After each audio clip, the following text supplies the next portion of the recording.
Assalaamu calaykum waraxmatullaahi wabarakaatu. Mar labaad iyo isku soo noqod wanaagsan. Waa channelkii aad uga barateen qisooyinka jacaylka iyo arrimaha la xiriira. Maantana waxaan idiin soo gudbinayaa qaybtii shanaad ee qisadii la magac baxday jacaylkii foorida. Qaybta afraad waxay inoo maraysay ladan oo si farxad leh u salantay Saadiq iyo Canab oo aad ugu farxday ku soo laabashadoodii iskuulka maadaama ay ka maqnaayeen. Qaybta shanaadna waxay ku bilaabanaysaa sida tan. Canab waaga ayaa u baryay waxay xaqiiqsatay hadalladii uu ilbiriqsiye ka hor ku lahaa Saadiq. Waxa ay aad iyo aad ula yaabtay sida uu uga naxayo sida uu fasaxa ugu qaaday isagoo aan ka warhaynin sababta maqnaanshaheeda. Waxa ay aad ula sii yaabanayd dareenka murugada leh ee ka muuqday wejigiisa marka uu la hadlayay iyada oo xitaa wejiga toos u sii kari waayay. Runtii Canab halkaa waxaa uga soo baxday jawaab aan u baahnayn in sharaxaad dheer laga sii bixiyo. Markii ay ka sii dhaqaaqday ladan oo inta hadalla kaftan ah ku sii tuurtuurtay labadooda sii aaday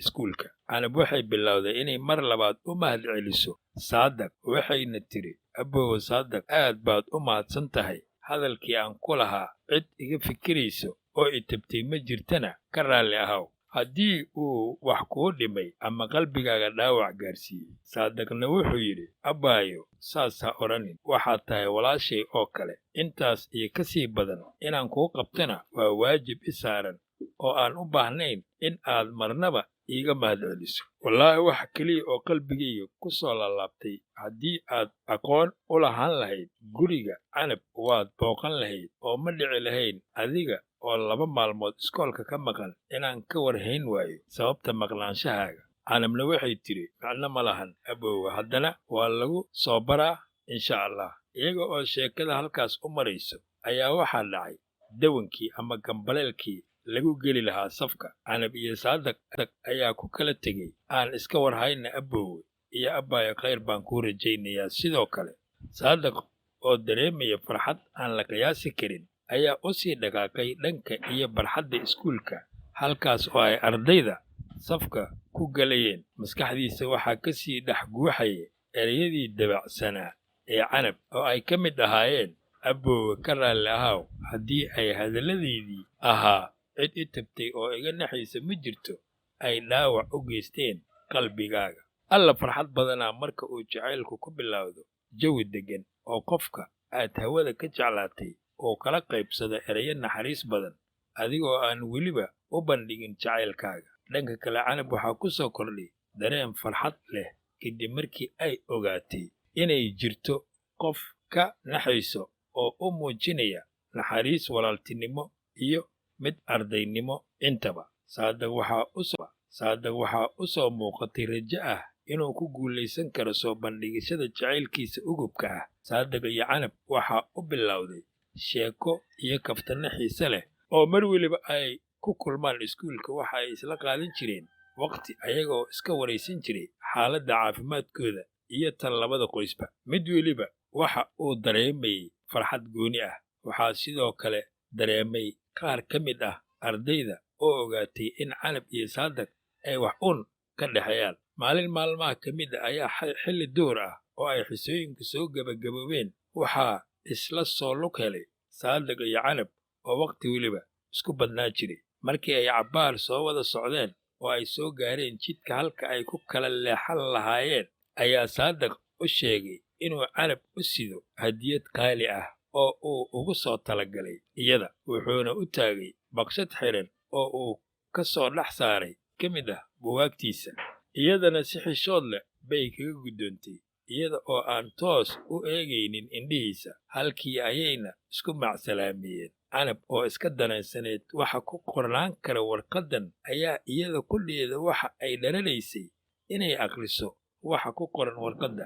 Ayaa isla markiiba ay guriga timid waxay u sii gudubtay qolkeedii iyada oo aan iska saarin dharkii iskuulka ayay salka la haleeshay ama la heshay sariirteeda. Waxa ay warqaddii ka soo dhex saartay baqshaddii.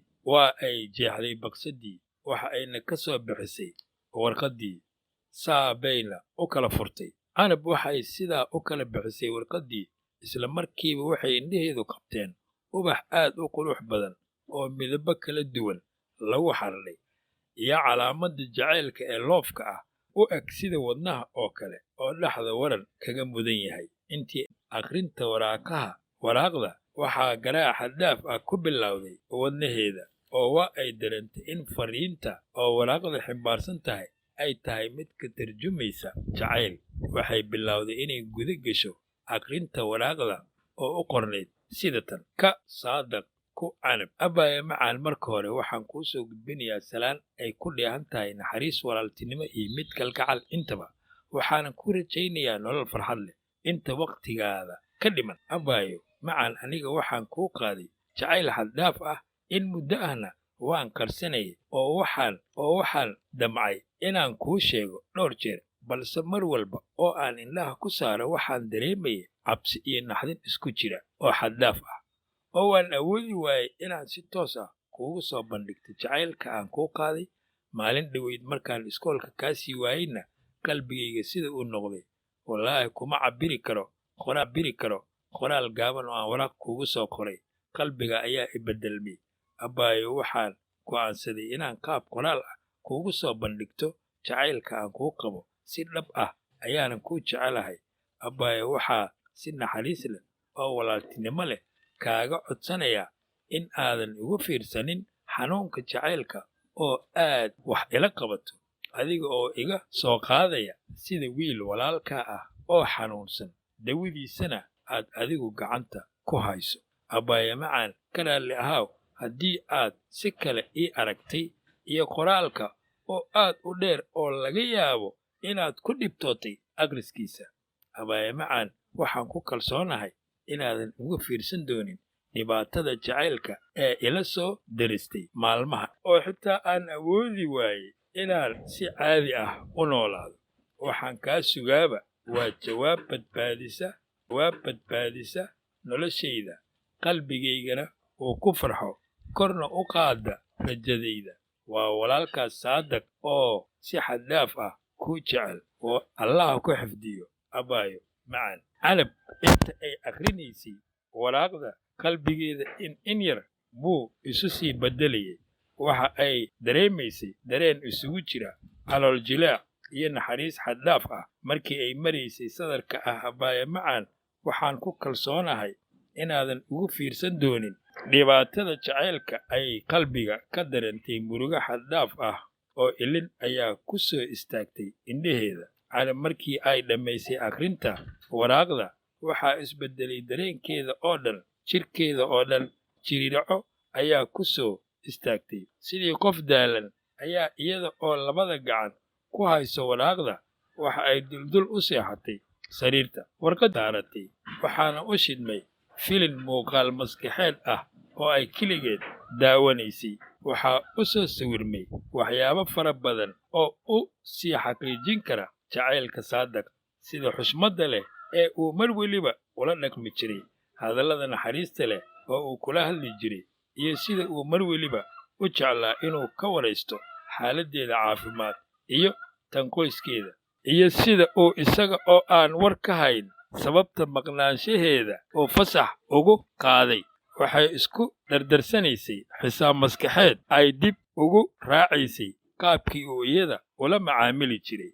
Dhanka kale, waxa ay ishor keentay muuqaalka Saadaq oo ay maskaxda ka daawanaysay mintin ilaa cirib. Ayay si niyad ah isku hor keentay muuqaalkiisa.